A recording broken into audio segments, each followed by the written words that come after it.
Cerra as janelas do teu ser e encerra dentro de ti a luz faiscante do dia e mergulha. Liberta a tua alma. Deixa que ela alce voo como as asas de uma águia dourada, a pairar esplêndida na tepidez do vento. Ouve o murmúrio do arroio que canta nas pedras e o farfalhar das folhas da palmeira a ondular ao vento. Sente o quebrar da onda, a sorrir, contemplando e tocando a alvura ardente da areia. Observa o rubor das rosas e esmaga aos pés as folhas da camomila, incensando o ar com seu perfume. Vem comigo preparar a casa para o amado. Ele virá. Ele virá durante a noite ou no correr do dia. Ele virá. Talvez cavalgará a madrugada fria. Quando ele chegar, observarás a mutação das cores. Ouvirás a tua flauta a nos chamar. Correrei para ele e direi: amado visitante, quanto tempo eu te esperei. Que tece guirlanda de flores e pôs guiso nos meus pés para bailar em tua homenagem. Plangi as cordas finas do bambu em tua honra. Tu viestes a alourar as tranças negras da minha noite, iluminando o meu interior sombrio. A tua carruagem chegou à minha porta. Descerrei a luz esplendente do dia, mas ela se envergonhou diante do teu esplendor. Oh, amado visitante, que bom que tu chegastes. Amigo, limpa a lágrima que solitária viaja na tua face. Enche-te de júbilo e contemplemos o amor que faz a sua oferenda. Esmaguemos o sândalo e a camomila e deixemos que os seus passos em silêncio transformem em perfume a sua chegada. O meu coração exulta, a minha alma canta, as bailarinas voltarão a bailar, tocando os símbolos, tinindo os guizos. Os cantores voltarão a cantar, e eu, jubiloso por ter te encontrado, acendo a candeia e ponha sobre o velador, a fim de iluminar o caminho daqueles que não conhecem o teu amor. Oh, amado visitante, agora que te encontrei, não te deixarei jamais. Seguirei esmagando rosas, acendendo estrelas, prateando a lua, aljofrando de espuma o rigor da areia, levando comigo a mão de um amigo. Seguirei contigo e juntos colheremos os frutos da tua semeadura. É novamente pela psicografia Rabindranath Tagore, falando-nos daquilo que eu entendo ser o Consolador, como bem ele alinhava literalmente na fala. É um momento de transformação. E naturalmente que isso se estabelece e se insurge durante séculos na linguagem kardeciana, quando na lei do progresso, Allan Kardec assinala que efetivamente as grandes mudanças, elas se infiltram e se insurge ao longo dos séculos, fazendo com que o edifício caruchoso, antiquado, possa desmoronar, a fim de que surja a edificação nova. Nenhuma transição se faz de um dia para o outro. Nenhuma mudança de ciclo se estabelece de instantâneo. A mudança planetária que nós estamos experimentando está contemplada no surgimento do Espiritismo. Quando o Espiritismo surge há 150 anos atrás, ele faz parte dessa construção de progresso na transformação de um mundo de provas e expiações na direção de um mundo de regeneração. Nós não pensemos que o Espiritismo, entrando um pouco mais de 150 anos, agora vai se integrar num processo de transformação planetária. Ela se efetiva e ela se consolida dentro dos séculos. E o surgimento do Espiritismo faz parte dessa visibilidade divina que aponta para as transformações inevitáveis. Nós estamos no cerne, mais para o início do que para o meio dessa transformação. Mas já conseguimos visualizar o ponto de começo, a nossa introdução, a nossa integração nela, para onde ela vai e aonde ela vai apontar para poder chegar. Essa talvez seja a largueza com que o Espiritismo nos banha a vida, falando-nos de que estamos integrados no processo transformatório multissecular, mas de que temos a honra de participar de um processo difícil, no qual o Espiritismo toma parte, compondo junto com a programação cósmica divina, segundo Allan Kardec em A Gênese, fazendo um movimento de auxiliar, porque o progresso faz-se por si mesmo. Mas, diz Allan Kardec, o Espiritismo é a poderosa alavanca que favorece, que secunda, que auxilia, que fermenta, que potencializa o progresso, em função das suas características fundamentais, a amplitude das suas vistas, a profundidade, a abrangência das questões que ele abrange. O seu objeto de pesquisa é o espírito, e o espírito tangencia todas as disciplinas da academia, todos os espaços filosóficos, todas as igrejas de todas as crenças que falam da religiosidade. Ele se alastra, portanto, nas várias questões que se nos envolve a vida humana. Esse é o objeto da ciência espírita. O espírito, e é por isso que ele tem capacidade de fazer interlocução com os diversos campos do conhecimento, as diversas disciplinas que se colocam no mundo.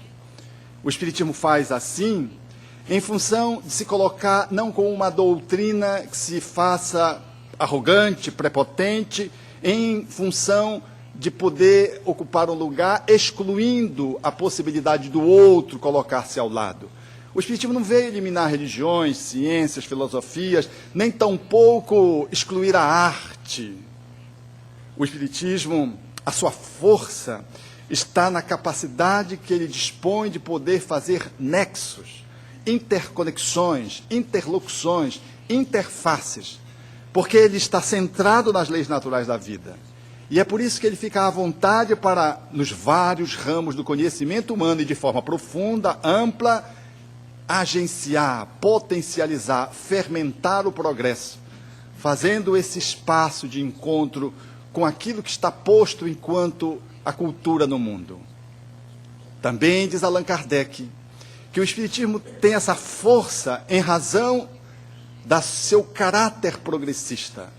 O Espiritismo não é uma doutrina dogmática, fechada em si mesmo, ou iniciática, inacessível aos outros, nem tampouco uma doutrina que se coloque como sendo infalível.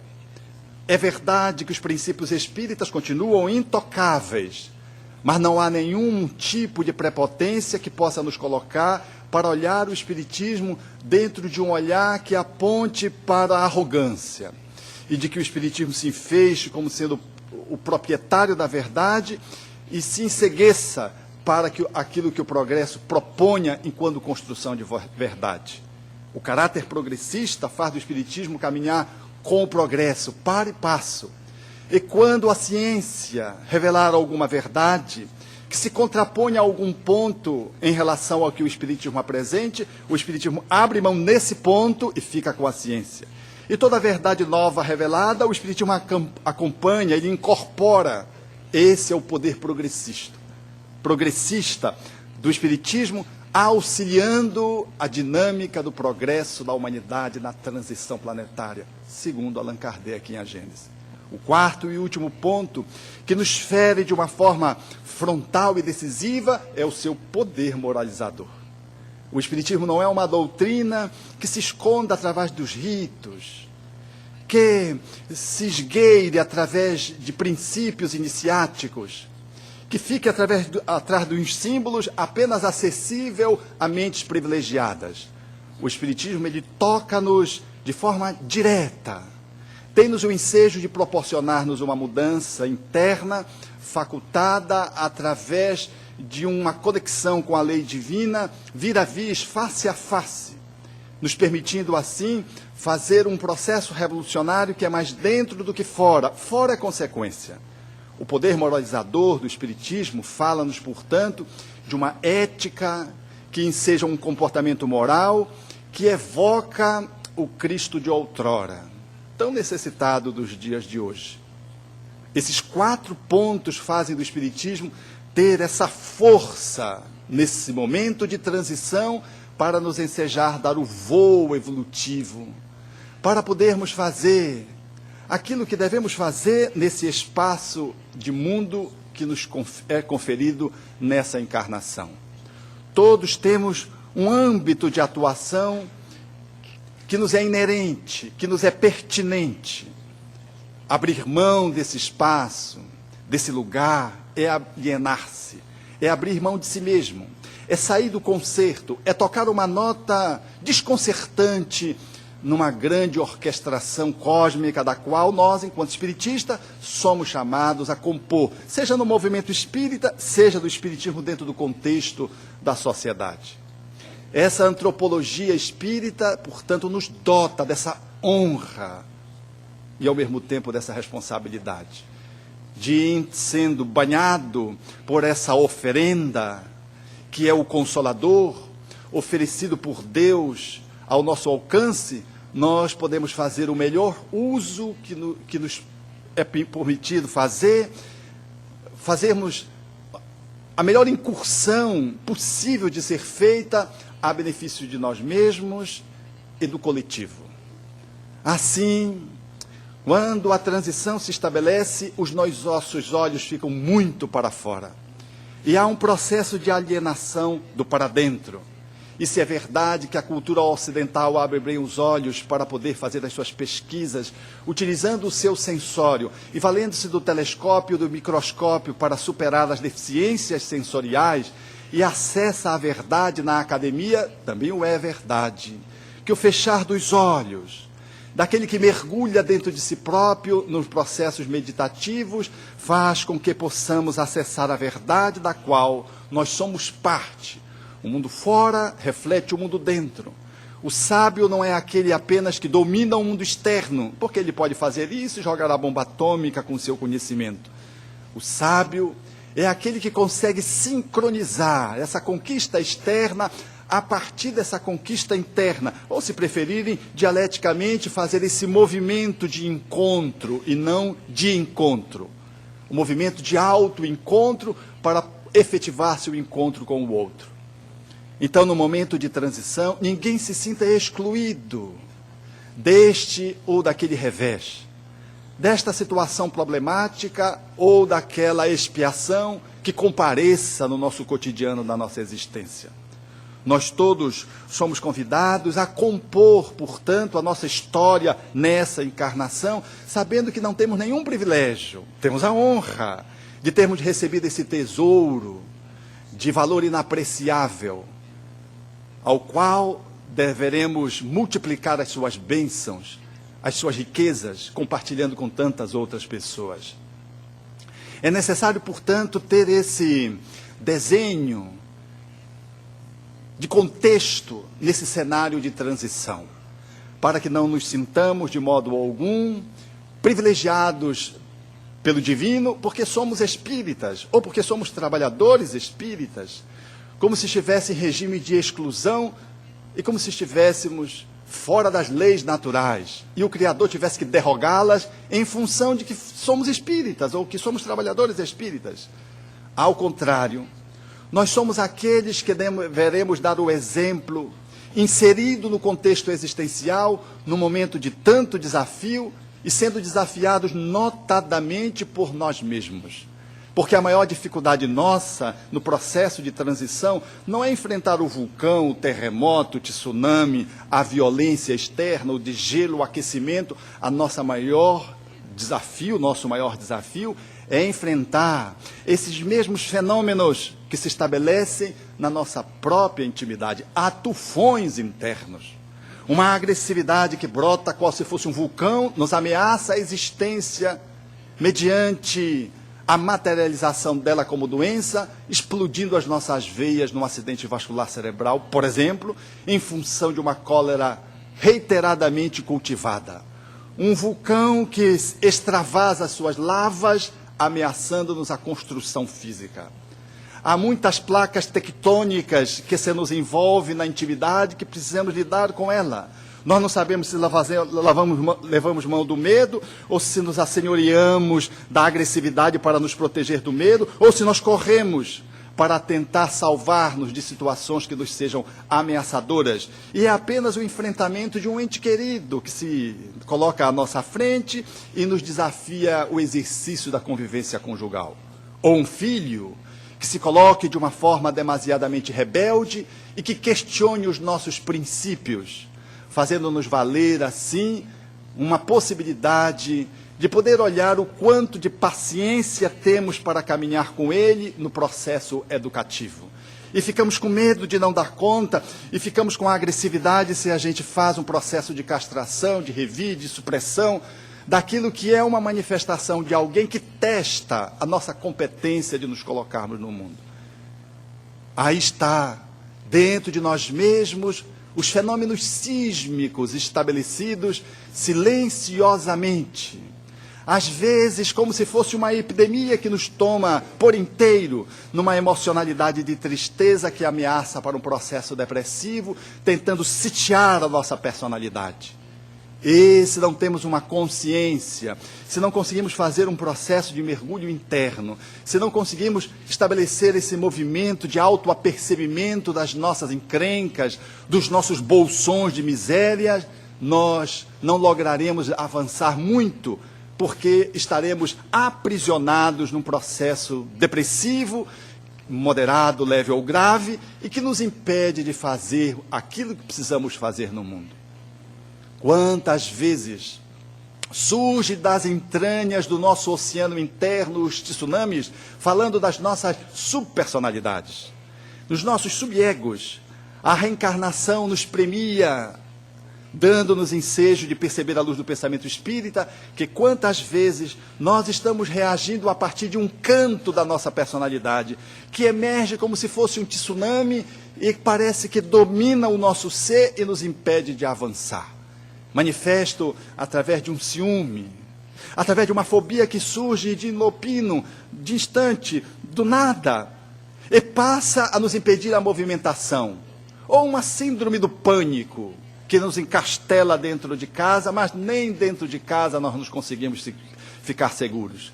Não conseguimos ir para o espaço aberto, para um espaço fechado, entrar num avião, nós vamos ficando prisioneiros de nós mesmos. E por trás da síndrome do pânico está a nossa história, desta e de outras vidas. E nos impede de ter a liberdade de ir e vir, e quiçá de poder voar. Nesse sentido, a transição se estabelece dentro de nós mesmos. Quando essa subpersonalidade, quando um subego, quando uma memória ancestral nos açoita e nos alcança, e às vezes nubla a possibilidade de um encontro com uma parceira, como por exemplo eu vi há bem pouco tempo com um amigo, que de repente sentiu-se enciumado pela esposa, e não sabendo como que explicar, porque fora casado, tiveram um relacionamento normal, sem as encrencas que pudesse caracterizar os limites que um ciúme impõe, e de repente, num novo relacionamento, ele não conseguia permitir que a esposa tivesse a sua liberdade de sentar num restaurante, por exemplo, e olhar para a entrada, ele ficava sempre enciumado. E quando ela recebesse um telefonema que fosse anônimo, um engano, ele ficava totalmente revestido de um ciúme que o incomodava. E por ser espírita e por ter compreensão, ele sabia que o problema era dele, não era dela. Não era uma questão de infidelidade. Então, Foi necessário mergulhar, ele estava como que obsediado por si próprio. Um processo de auto-obsessão. E aquela parte dele próprio, aquela memória ancestral, que dizia respeito àquela pessoa que agora ele transacionava num relacionamento afetivo, como que o dominava. E ele se sentia prisioneiro.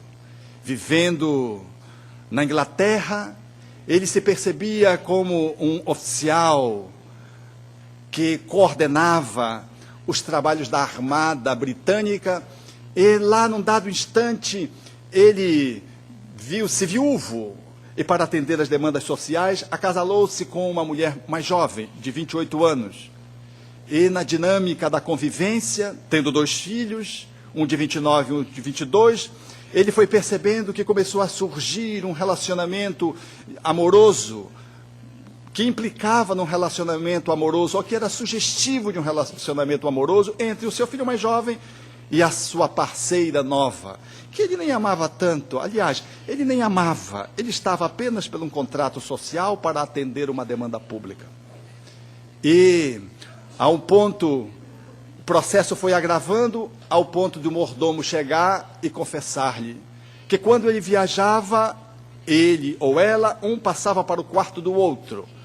E ele finalmente teve uma prova mais cabal, quando pegou um lenço dela encharcado de perfume e marcado pela sua presença dos seus lábios, colocada no quarto do filho.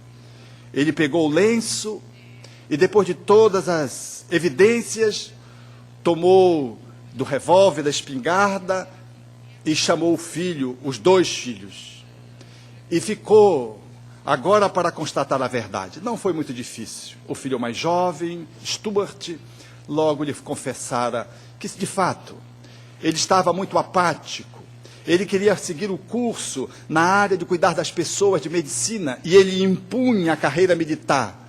E ele se sentiu muito desguarnecido, muito abandonado, e a presença daquela parceira, Elizabeth, trouxera para ele um aconchego, e ele se viu simplesmente amando e sendo amado.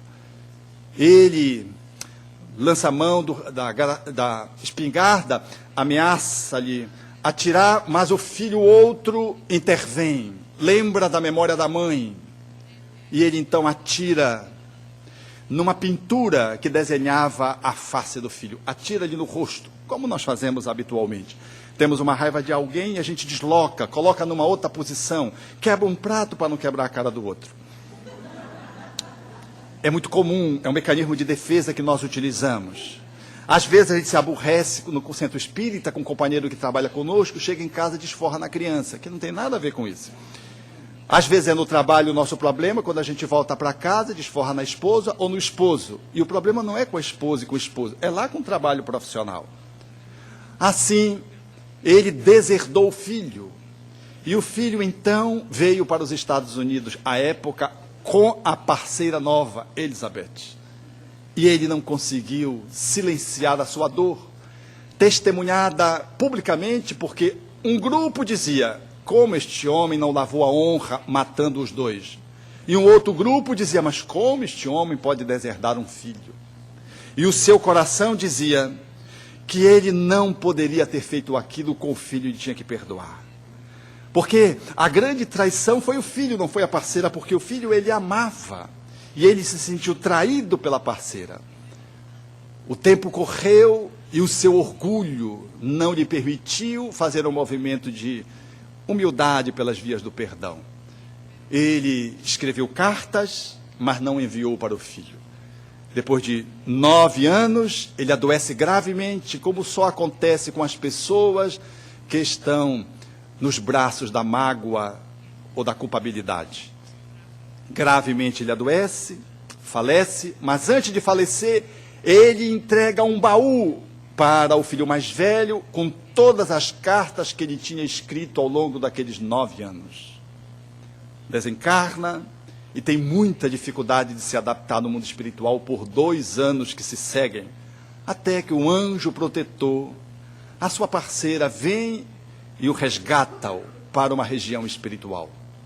Passado um tempo razoável de retemperamento, de recomposição, ele é chamado a fazer um movimento que pudesse dar conta de atender aquela demanda que estava excruciante.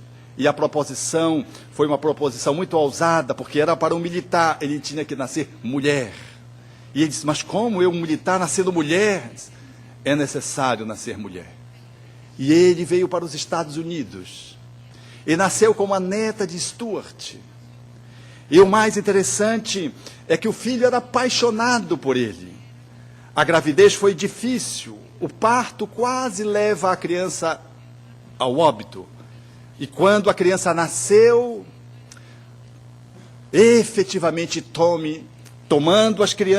Stuart tomando a criança nos braços, que era Tommy reencarnado, portanto o seu pai, agora ele como avô, levantava a criança numa alegria que ele não podia sequer descrever. O pelo quê? Porque todo avô é meio abestalhado, é verdade. Mas ele era demais e tinha uma reciprocidade. E ele mostra uma cena em que a criança com ciúme do avô com a avó, Stuart e Elizabeth. E ele excluía. Elizabeth apenas tomava aquilo como uma criança, como um capricho de criança, e levava numa boa, com serenidade. Mas a criança levava aquilo muito a sério. E num dado momento, eles estão à cama, ele deitado no meio dos dois. E de repente a criança, a menina, olha para o criado mudo e vê uma foto. E pergunta, vovô, quem é aquele? Aquele era Tommy. Era o próprio espírito agora renascido. Stuart olha, ancião, para a fotografia, para a pintura, e então entretece um diálogo pela metade, porque não consegue falar. E diz, esse homem foi o homem que eu mais amei. E engasga. E a criança fica olhando, intrigada, porque o avô parava de falar e começava agora a lagrimar. E o avô dizia, tudo que eu tenho, eu devo a este homem. Um dia você vai entender quando você crescer. Porque o pai não só o deserdou, mas deu também uma soma poupuda para que ele pudesse, em dinheiro, para que ele pudesse não passar dificuldades. E ao vir para os Estados Unidos, não obstante não pudesse trabalhar na saúde diretamente, trabalhou indiretamente e fez um trabalho social louvável. E ficara com aquela encrenca dentro dele próprio da culpabilidade. A criança olha para o criado mudo, olha para o avô silencia e a avó, uma testemunha silenciosa, cala numa emoção quase que se manifesta, contida. E ali, aquela criança testemunhava aquilo que o Espiritismo se nos coloca. Nós voltamos sempre ao lugar do crime, o criminoso. Sempre nos encontramos. Era o reencontro da Trindade, dos três. Ali estava a triangulação para começar um movimento de elaboração, de processos muito complexos, que para se dissolver não é possível muitas vezes uma movimentação só. Tanto é que agora, reencarnado no norte, reencontrando Elizabeth, Tommy na conta de esposa, ele não deixava de modo algum silenciar o ciúme que lhe acometia. O processo do trabalho terapêutico aliviou-lhe a tensão. A esposa sempre muito complacente, isso é muito curioso, porque é a culpada cede diante daquele com quem tem encrenca, porque sabe que aquele cobra-lhe. Então ela tinha uma complacência com ele demasiada. E ele, espírita, fazendo o movimento, compreendendo que não havia razão de ser, mas havia uma razão de ser para os seus sintomas, para os seus sentimentos. Era o tsunami vindo do oceano da sua alma. Ele foi silenciando, foi melhorando, até que um dia ele chegou e me disse, eu tive um sonho incrível. Eu sonhava que eu me tornava pai, novamente, ele tem um filho com essa segunda esposa. E eu sonhei que a criança tinha uma estrela na testa. E ele disse, você sabe o que significa isso? Eu disse, nós podemos explorar para avaliar. O sonho tem mais de 7 movimentos explicativos, interpretativos, são muitas coisas. E ele disse, o curioso é que eu sonhei E mal fazia um mês, eu disse para minha esposa, não tinha completado o mês, que ela estava grávida por conta do meu sonho, de tão veraz que foi. Fizemos a avaliação pela via do sangue, porque pela urina talvez não fosse ainda possível constatar, e ela estava grávida. Então esse sonho tem de verdade, Alberto. E nós fizemos com que ele mergulhasse, para poder entrar naquele espaço entre vidas, no mundo espiritual. E ele se vê ladeado por 2 espíritos amigos, que lhe dizem, para a consolidação da solução da problemática, e em função da necessidade evolutiva dos 3 e do compromisso daquele que era o Stuart do passado, ele iria recebê-lo agora como filho. Trazem o filho, o abraço é demorado, o choro é compulsivo de ambos, 2 almas entrelaçadas no amor, que num dado momento fraturaram esse amor e que agora estavam fazendo uma correção de rumo. Eles se abraçam, se acarinham e começam ali a reafirmar os propósitos para a nova encarnação que deveria se estabelecer para Stuart, agora na conta de filho de Tommy reencarnado. Depois de um momento de diálogo demorado, alguém diz, um dos 2, que eles trariam a parceira, para que se pudesse selar aquele planejamento, e far-lhe uma recomendação, que o processo das emoções pudessem se manifestar, porém de uma forma mais contida, porque a parceira não poderia sofrer uma experiência de muita emoção em função de estar no início da gravidez, e aquilo poderia afetar-lhe a gestação. Logo em seguida entra Elizabeth, reencarnada, agora como esposa do antigo Tommy. E ali os 3 selam a reafirmação daquilo que é a conciliação, do perdão que se materializa através de ações, do perdão que se efetiva depois de um projeto. E antes que se desfizesse aquela reunião memorável, o Espírito diz que ele, o garoto, deveria apresentar desde cedo os sinais da mediunidade de vidência. O que ele trouxe com uma estrela na testa quando acordou, no símbolo, registrou aquele encontro, aquela fala, como uma estrela na testa, era a mediunidade de vidência. E que ele deveria atuar dentro do movimento espírita com o compromisso dentro da mediunidade. E que ele, o pai e a mãe, que são espíritas os 2, deveriam ter muito cuidado desde cedo, levando a evangelização infantil e no lar, dando o suporte para que ele pudesse cumprir a sua missão. Ele saiu do transe, naturalmente com muita emoção, dando-nos a oportunidade de perceber como é que se estabelece a transição planetária dentro do próprio ser. Às vezes o problema não está longe, está tão perto, como num cidadão que tinha também a problemática do ciúme. E ele, com septuagenário, me procurou com a esposa, e ele dizendo, eu não aguento mais ter ciúme dela. E ela, não obstante, também já idosa, disse assim, o senhor sabe, doutor, eu não posso olhar para o lado, no carro, porque ele tem ciúme, eu tenho que olhar sempre para frente, como se tivesse torcicolo. E aquele homem não sabia pelo que tinha ciúme. E num trabalho profundo, em nível profissional, ele foi dando-se conta de que ele era um jovem muito bem apessoado e que fez muitas ações das quais ele não entendia o pelo quê. Tinha a capacidade de seduzir as mulheres mais bonitas e depois de seduzir, usá-las e descartá-las. E ele foi dar-se conta de que isso estava relacionado, tanto quanto o seu ciúme, a uma experiência quando ele tinha 7 anos, quando ele viu a mãe transando com o melhor amigo do pai. A pior coisa para o ser humano é mãe errar. Porque mãe nós colocamos como Deus, idealizamos. E criamos uma encrenca para conosco. E eu digo isso para que a gente possa poder trabalhar isso. Porque a idealização que nós fazemos de mãe, coloca ela numa posição intocável, quase. E não é real. Daí temos dificuldade muitas vezes de lidar com as nossas próprias falhas, o filho de aceitar. Não estou falando desses erros, desse tamanho, os erros comuns. Mas mamãe, você me disse isso, como disse o sobrinho outro dia para minha cunhada. Ela disse, eu disse, mas eu disse errado, agora eu estou dizendo certo, faça assim. A mãe parece que não pode mais errar. O pai ainda pode, mas mãe, o amor de mãe é o amor mais próximo de Deus. Nós não costumamos dizer isso, e efetivamente o é. Mas ela não é divina ainda, ela é apenas um espírito em evolução no planeta de provas e expiações. E às vezes a escorregada é grande, qual aconteceu com esse rapaz.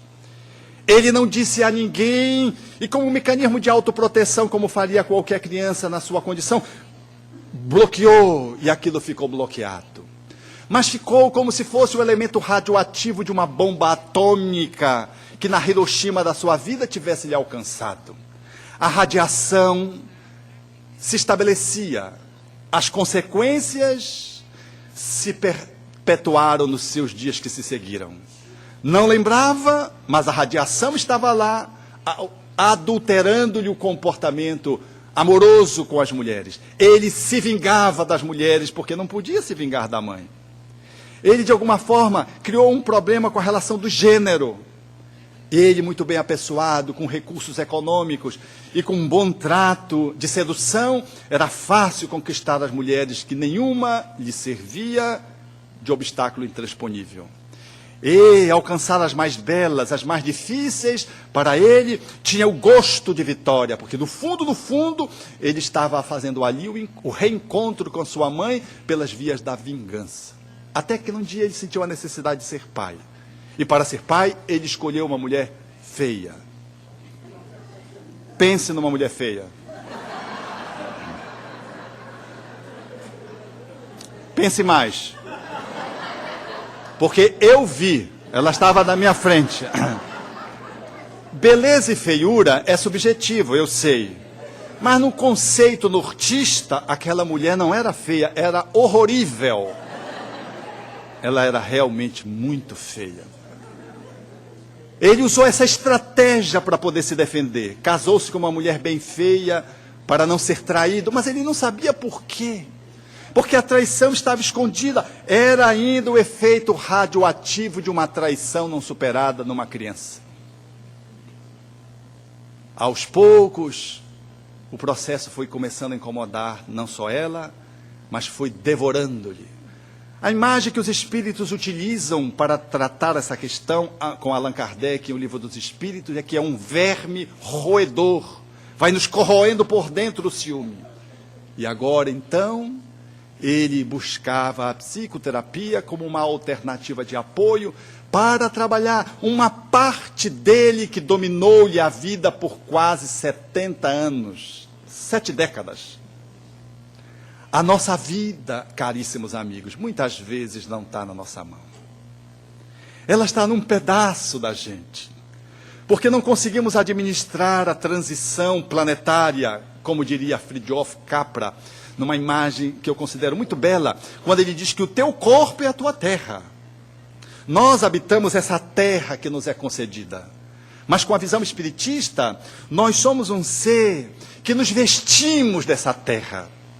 E ao nos vestirmos dela, nós trazemos uma história. E essa história precisa ser passada a limpo todos os dias, atualizada, para que possamos fazer a superação das nossas encrencas com o aprendizado e fazermos um movimento de avanço evolutivo indispensável, inalienável, intransferível no nosso devir, no nosso vir a ser, no nosso vir a transcender espiritual, que traduz a evolução que o Espiritismo nos propõe. Assim, é bom que se pare para que possamos nos olhar e poder avaliar onde foi que eu me perdi de mim mesmo, aonde foi que eu saí do comando e eu estou sendo movido pelo automatismo que me guia. E eu tenho a condição, com o Espiritismo, de fazer uma sondagem, de usar a exemplo da moderna tecnologia que pode avaliar a temperatura, que pode avaliar as placas tectônicas que se movimentam no Oceano Índico, por exemplo, que demoraram 6 horas para que a onda gigante pudesse chegar no Sri Lanka.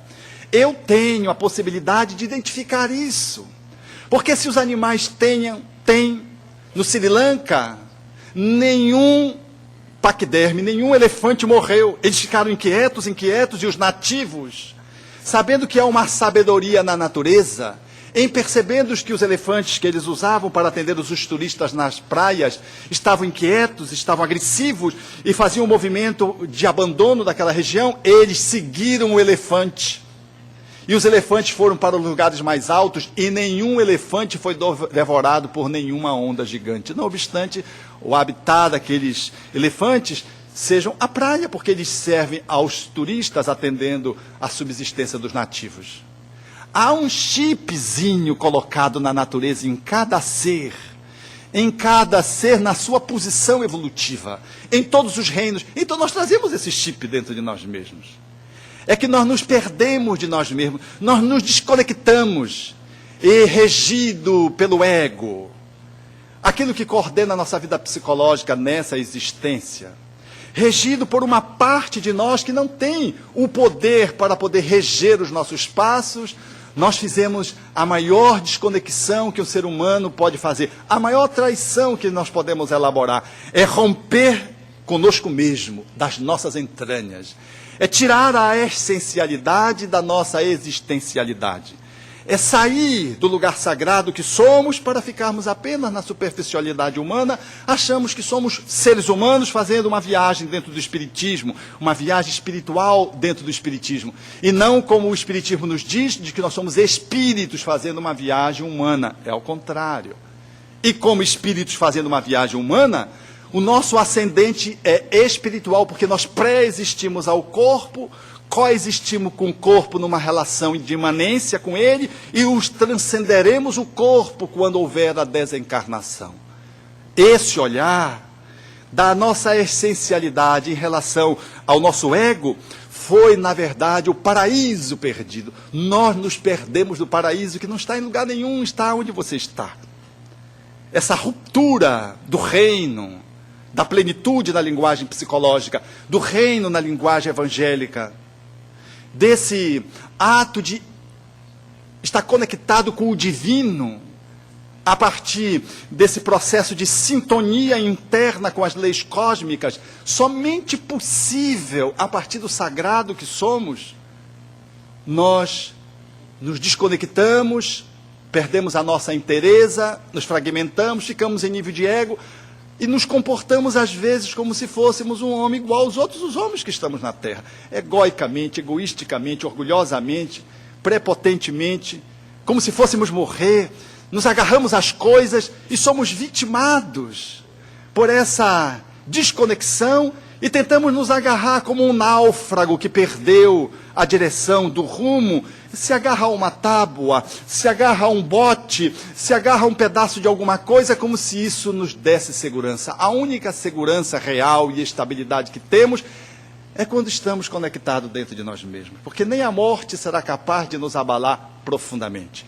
Nós superamos o medo e conseguimos lidar com o instinto de conservação com proeza.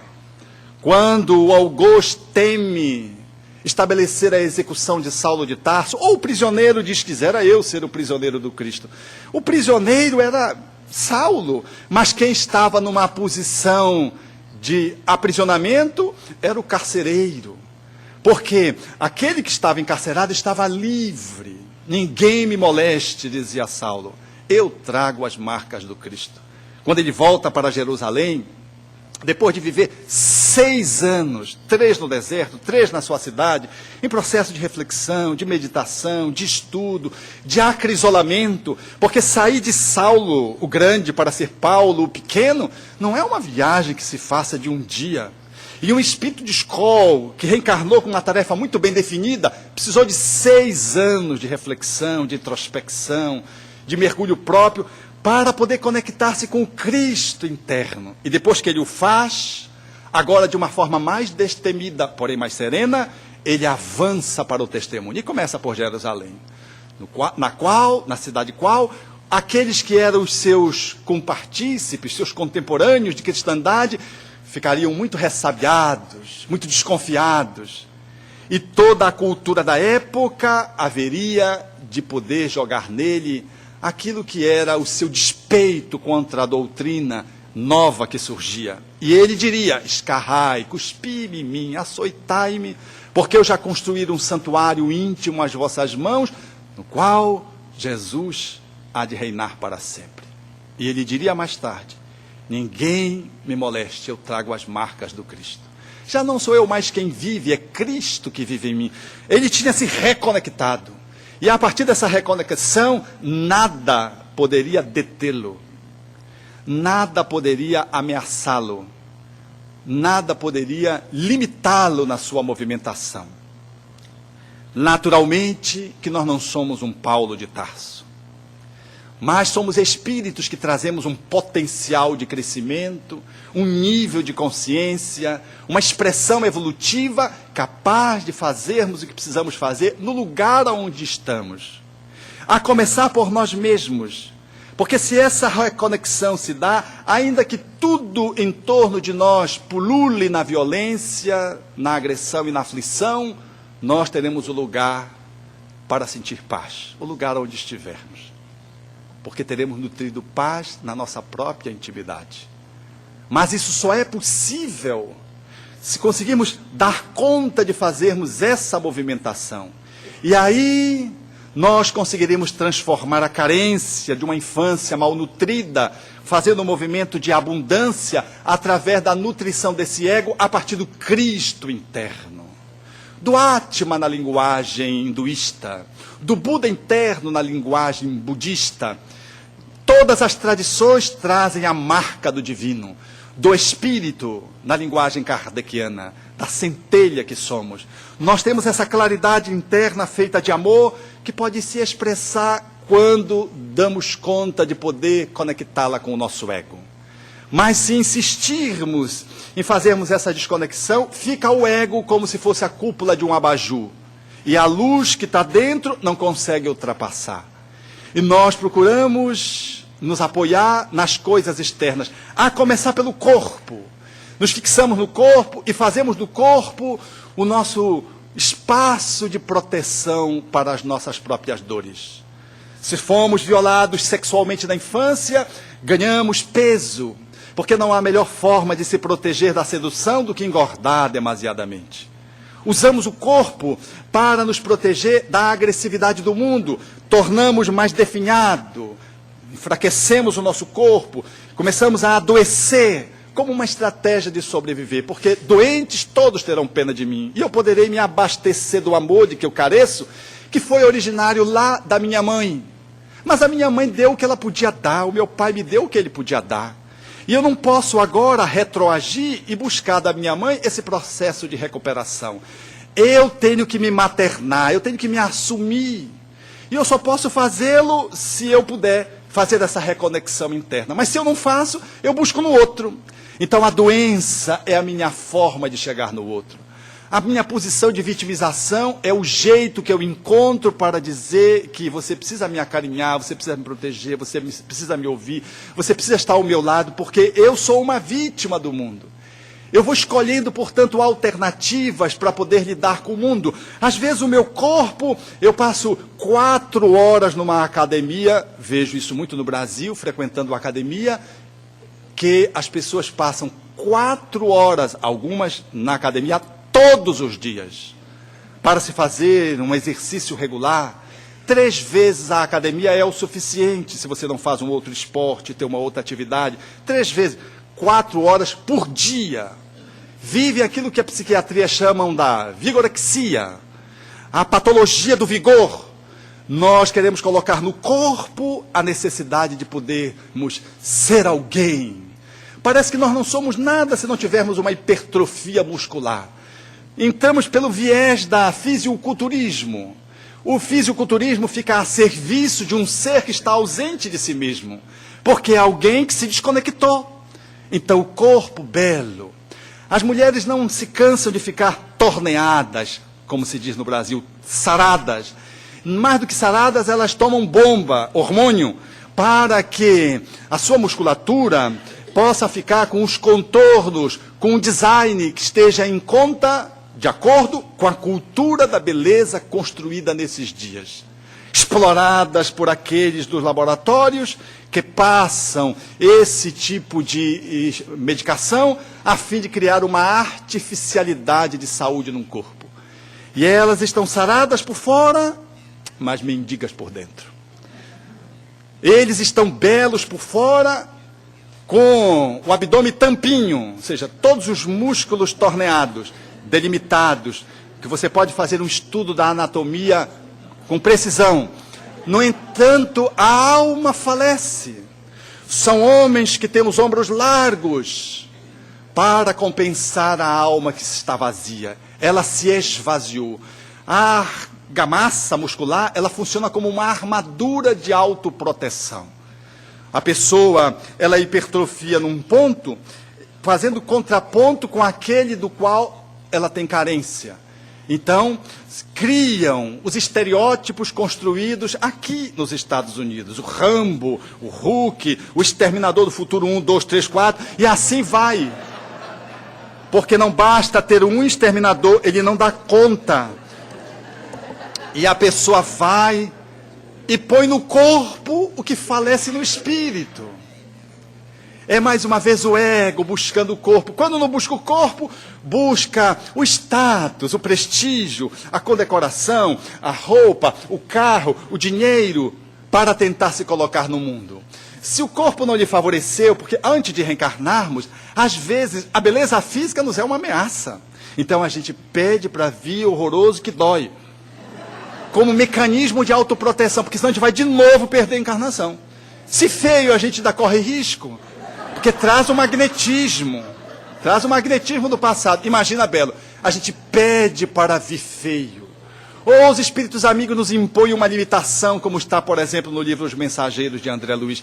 Ele traz uma limitação na deambulação, para que a beleza física não lhe ameaçasse a construção missionária, na missão que ele tinha, porque todo ser na Terra tem uma missão. Não é missão grande, não é missão. De ser pai, de ser mãe, de ser irmão, de ser cidadão, de ser homem de bem. E às vezes outras envergaduras de trabalho que envolve aspectos mais coletivos. Porque quando a gente fala em missão, a gente já pensa numa coisa de salvar os Estados Unidos, o salvador dos párias. Nada disso. É o salvador de si mesmo que vai, em salvando-se a si, vai conseguindo poder também ajudar os outros a se salvarem. Porque ninguém salva ninguém. Você não pode tomar água por mim se eu estiver com sede. Só você pode tomar água por você e eu por mim. Você pode buscar um copo d'água, mas quem tem que tomar água sou eu. Nós não podemos fazer pelo outro que o outro tem que fazer pelo outro.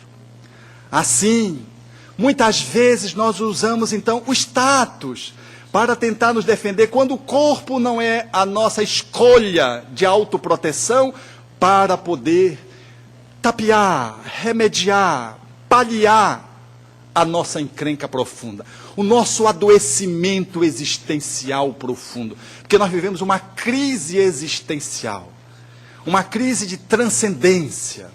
Então a gente cria o status, a gente se apoia nas coisas, no patrimônio, no dinheiro, no prestígio, na profissão, e às vezes a profissão é o apoio através do qual a gente se protege sendo só profissional, mas a gente é só profissional.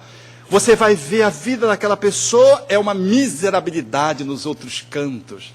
Porque ela usou a profissão, uma atividade socialmente aceita, para se proteger. Melhor do que a droga, é verdade. Mas a profissão não dá conta de lhe trazer plenitude. Quando ela volta para casa, há a solidão, há a amargura. A convivência dela social é pobre, ela não tem amigos. Ela só é um profissional competente porque ela se abalizou, se adestrou para poder fazer face às suas dores internas.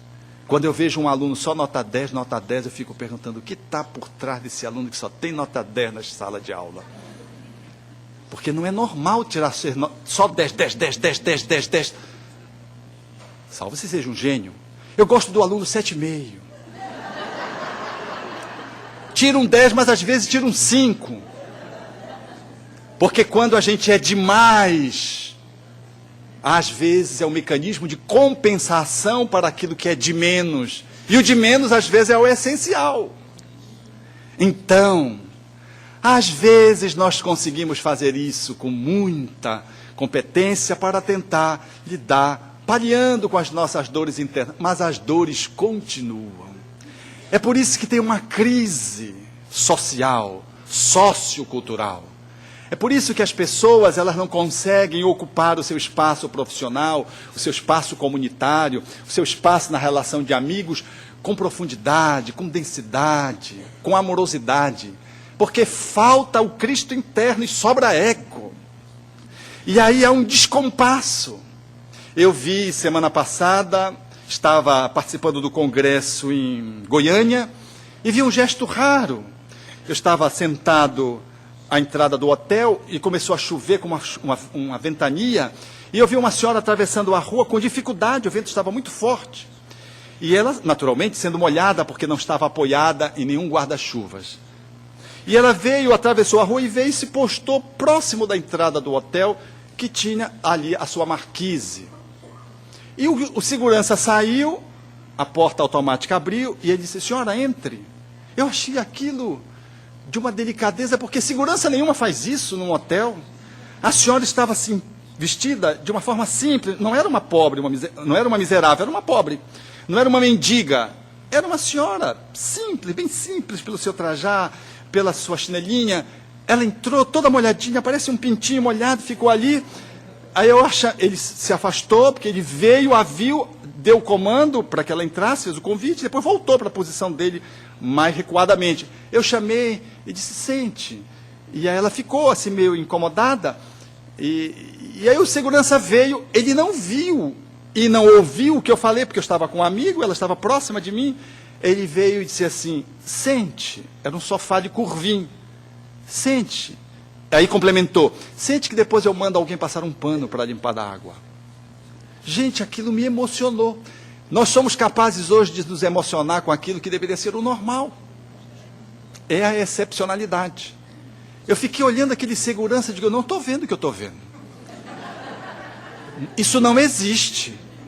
Aí a senhora, timidamente, modestamente, numa atitude simplória, se curvou ali e sentou-se. E eu comentei com um amigo: essa atitude é uma pérola nos dias atuais. E não me contive, naturalmente, no dia seguinte, quando eu fui sair do hotel, fui em relação a ele estava lá trabalhando, eu disse: eu vi a sua atitude ontem com aquela senhora. Ele me olhou, ficou assustado, acho que já estão tão medos que a gente... né? Eu digo: a sua atitude foi muito ética, foi muito elegante o que o senhor fez, mandando ela entrar e sentar.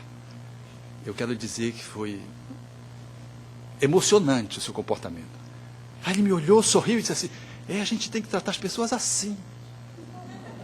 É um homem do terceiro milênio para os finalmente. É um homem da regeneração. Porque num hotel como aquele, nenhuma pessoa com aquele traje poderia sequer ser cumprimentada, quanto mais mandada para entrar. Quanto mais molhada para sentar num sofá, ainda que de curvinho.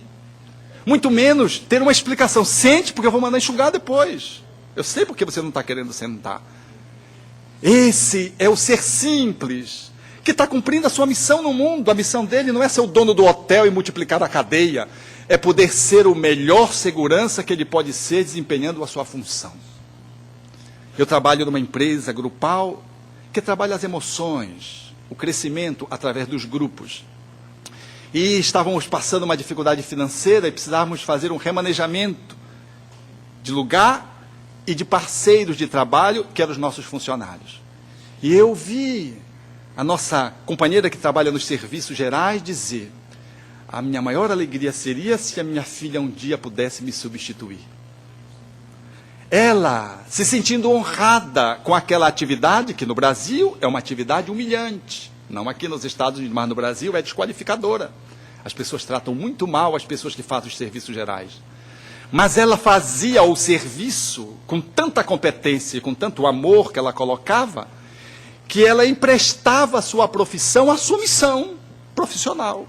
E ela dignificava a profissão, ao invés de permitir que o contexto social daquela profissão a desqualificasse.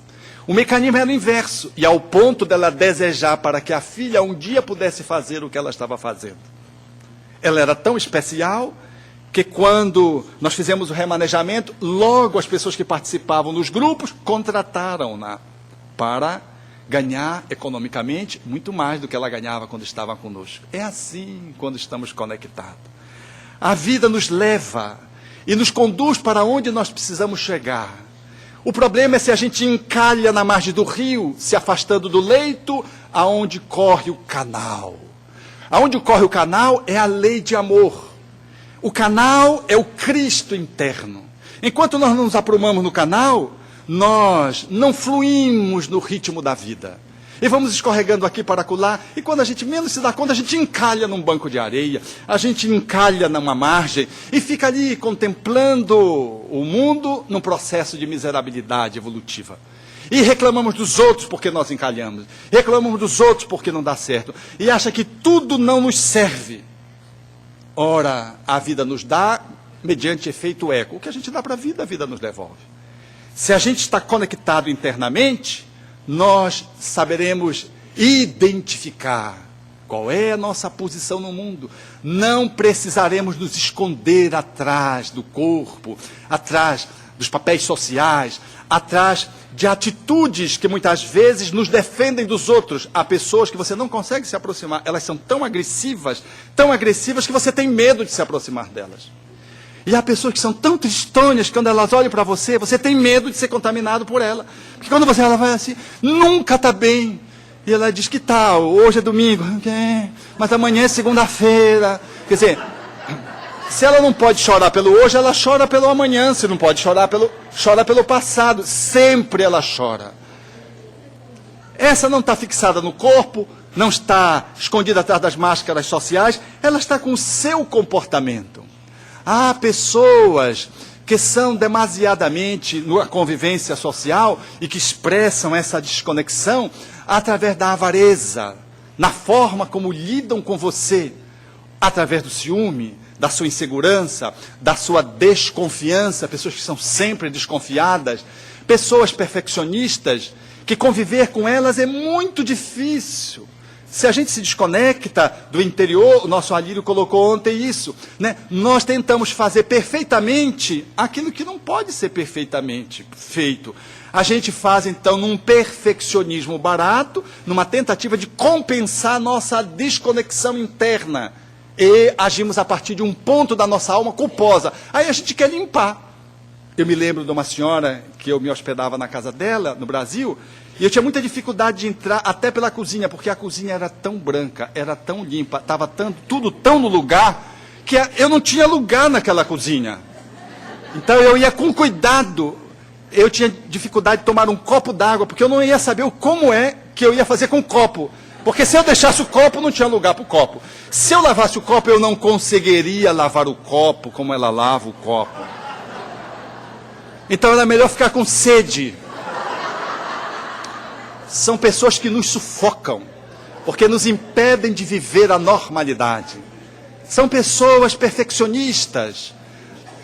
Travam uma relação com a vida através da culpabilidade.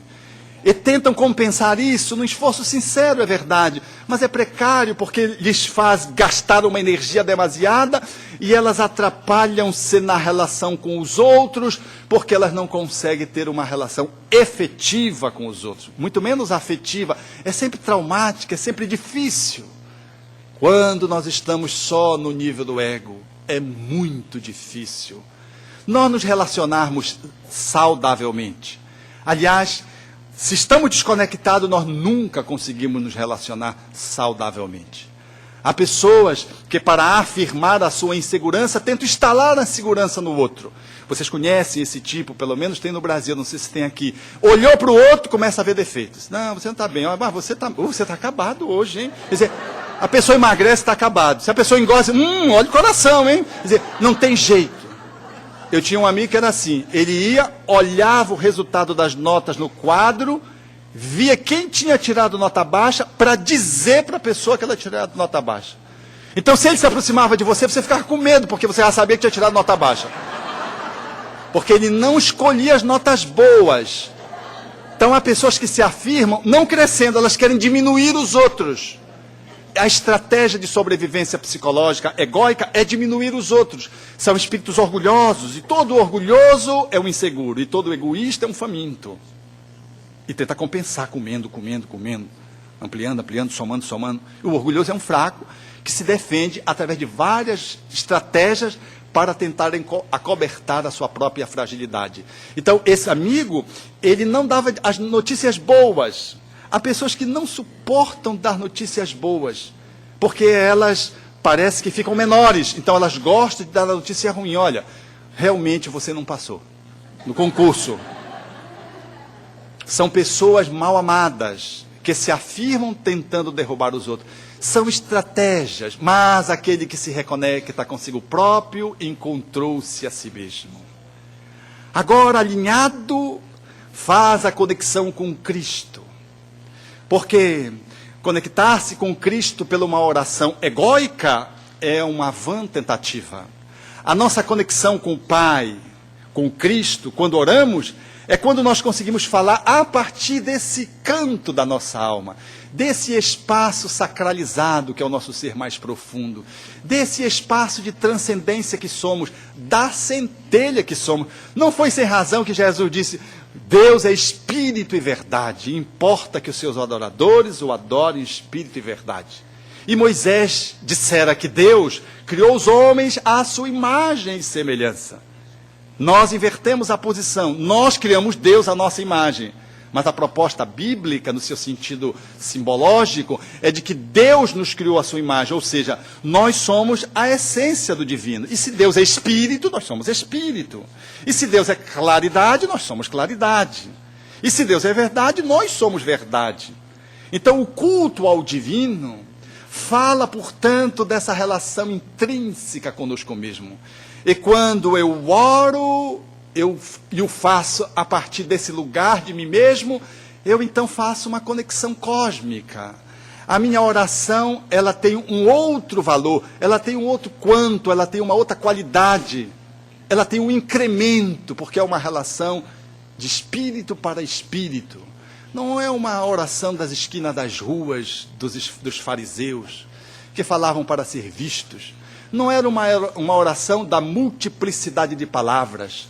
Era de alguém que estava falando de filho para o pai maternal. É de alguém que consegue ter Cristo dentro de si mesmo e que, portanto, segue um Cristo interno porque já tem um mapa dentro de si próprio. Tem um chip dentro de si mesmo. Já somos capazes, portanto, de seguir o nosso caminho. Quando estava indo para o aeroporto em Belém, em Rondônia, e vi as borboletas passando, e esses exemplos a natureza nos oferece graciosamente, nos todos os reinos, e um amigo parou o carro no meio-fio e disse: olha, Alberto, essas borboletas, toda essa época de setembro, elas passam sempre no sentido do norte. E nós ficamos olhando. Eram as centenas de milhares de borboletas passando como se fosse uma grande dança. Eu fiquei olhando se tinha alguma andando no sentido contrário, algumas não tinha nenhuma perdida. Todas iam no sentido do norte. Ele me deixou no aeroporto e eu continuei contemplando, porque lá também elas estavam, caminhando para o norte, e não vi nenhuma borboleta desguiada. Há um chip da borboleta, ela sabe que tem que ir para o norte. Nós temos um chip que nos indica que nós temos um norte, temos uma direção, temos um caminho. Essa gravitação que ontem o César fez menção, fazendo alusão à fala de Paulo no Livro dos Espíritos. Nós temos um fototropismo, nós temos um movimento deificador de Deus internamente, caminhando na direção do Deus grandioso. Porque a nossa relação de integração com Deus não será espacial quando formos para algum lugar encontrarmos Deus. Porque a gente fica pensando no nosso lar. Não, quando eu desencarnar, eu estou me esforçando porque eu quero ir para o nosso lar. Quando você dorme, você vai para o nosso lar, se você é do nosso lar. E quando você está aqui, você sintoniza com o nosso lar. Agora, se você dorme, vai para o umbral, vai para as trevas, não há serviço, mas há atrapalho e não há trabalho. Não pense que dando passe, tomando água fluidificada, você vai chegar lá. Não vai. É sintonia. Nós não vamos para um reino que está fora, nós trazemos o reino dentro e sintonizamos. Aonde estamos está o divino, aonde estamos está a paz, aonde estamos está a regeneração se estabelecendo. Nesse caminho, portanto, de transição planetária, nós somos banhados com essa oportunidade, que funciona nessa linguagem poética de Tagore como a oferenda que ele nos ofereceu. Ele vem na noite, cavalgando talvez à noite, ou seja, num momento escuro, para nos ofertar, para nos oferecer o seu tesouro. Ele flauteia dando-nos os sinais da sua presença para que possamos nos aproximar. Mas nós precisamos nos aproximar. Ele dá o toque, mas a decisão, a escolha de aproximação é nossa. E quando o fazemos, é possível limpar a lágrima que rola solitária na face. E quando o fazemos, é possível ser com o outro em júbilo, em razão do amor que se nos cumula à sua presença. O Consolador, ele está posto, e nós precisamos colocar os sândalos, a camomila, para que os passos do Consolador, em passando no silêncio que fazemos, possam transformar em perfume a sua chegada. Não somos nós que temos que aparecer em relação ao Espiritismo. Tal como João Batista em relação a Jesus, nós somos os tarefeiros, que devemos colocar no esforço que fazemos a possibilidade de que o Espiritismo possa ser visto nesse movimento de transição. Sob pena de fazermos um movimento mais personalístico, individual, ou de grupo, ou de centro, em detrimento da grande comunidade, da grande família espírita. Quando conectado ao eu interior, ao eu superior, ao Cristo interno, nós diminuímos, como dizia João Batista, para que ele cresça. Nós precisamos assumir um compromisso dessa ordem. No lar, é necessário que a gente se apequene para que o Cristo cresça nas nossas relações domésticas. É necessário que na atividade profissional, independente da nossa qualificação interna, a gente possa viver o Cristo interno para poder estabelecer os testemunhos indispensáveis. E ao invés de segurar o saber escondendo do outro, no movimento de partilha que deveríamos fazer, ao invés de fazermos uma caminhada a solo para dizermos que somos o melhor profissional da cidade ou daquele departamento público, nós seremos aquele que vai agenciar a equipe, o grupo, fazendo daquele espaço relacional um movimento cooperativo, de cumplicidade. No relacionamento da conjugalidade, faremos um esforço para sairmos do ego e, mergulhando nesse Cristo interno, fazermos a grande integração da cumplicidade, da intimidade, da reciprocidade conjugal. É a partir daí, nessa relação com esse bem-amado, que nós seremos capazes de acender estrelas, sim, de perfumar, esmagando rosas, de que, ainda que a noite venha, nós seremos capazes de dar a nossa contribuição juntos para que a noite seja prateada. E quando o deserto nas almas se nos apresente, nós seremos a espuma que vai diminuir o rigor da canícula. E quando o amigo estiver solitário, nós seremos aquele que daremos as mãos. Não vamos caminhar pelos pés dele, mas estamos na disponibilidade para dar as mãos. Seremos, portanto, aqueles que caminharemos para desfrutar da semeadura, da qual nós somos aqueles que um dia poderemos também ser os colhedores, porque, por ora, nós apenas somos convidados a sermos os semeadores. A colheita ainda não nos pertence. Por isso, Rabindranath Tagore, pela mediunidade abençoada de Vera Coim, num trabalho de parceria com Divaldo Franco, na obra Ondas de Luz, ele nos chama a atenção para o Consolador, quando diz: cerra as janelas dos teus olhos, e encerra dentro de ti a luz radiante do dia. Liberta a tua alma, e deixa que ela, livre, possa alçar voos, como uma águia de asas douradas, a pairar, esplêndida na tepidez do vento. Ouve o movimento do arroio a cantar nas pedras e o farfalhar das folhas da palmeira a ondular ao vento. Escuta o quebrar da onda que, sorrindo, rocia a agrura da areia. Observa o rubor das rosas e esmaga aos pés as folhas da camomila, incensando o ar com o seu doce perfume. Vem comigo preparar a casa para o amado. Ele virá. Ele virá durante a noite ou no correr do dia. Ele virá. Talvez cavalgará a madrugada fria. E quando ele chegar, haverá a mutação das cores. A sua flauta tocará a nos chamar, Seguirei para ele e direi: amado visitante, quanto eu te esperei. Teci guirlanda de flores e pus guiso nos meus pés para bailar em tua homenagem. Plangi as cordas finas do bambu em tua honra, tu vieste alourar as tranças negras da minha noite, convertendo em dia o meu interior de sombra. Amigo visitante, intentei tocar as tuas virtudes e, trêmulo de medo, tu não me criticastes. Compassivo, compreendestes a minha ânsia e me ofereceste a tua oferenda. A carruagem parou à frente da minha casa. As janelas do meu ser se abriram, a luz esplendente surgiu, mas se envergonhou diante do esplendor do teu amor. Amigo, alivia, limpa a lágrima solitária que viaja na tua face. Engalana-te, alma triste, rejubilemo-nos juntos diante do amor que nos visita. Esmaguemos o sândalo e a camomila e deixemos em silêncio que os passos dele possam transformar em perfume a sua chegada. A minha alma exulta, o meu coração canta, as bailarinas voltarão a bailar, tocando os símbolos, tinindo os guizos, os cantores voltarão a cantar, e eu, jubiloso, que nunca cansei de esperar, acendo a luz colocada sobre o velador, para iluminar aqueles que do caminho não conhecem o teu amor. Amado visitante, nunca te deixarei.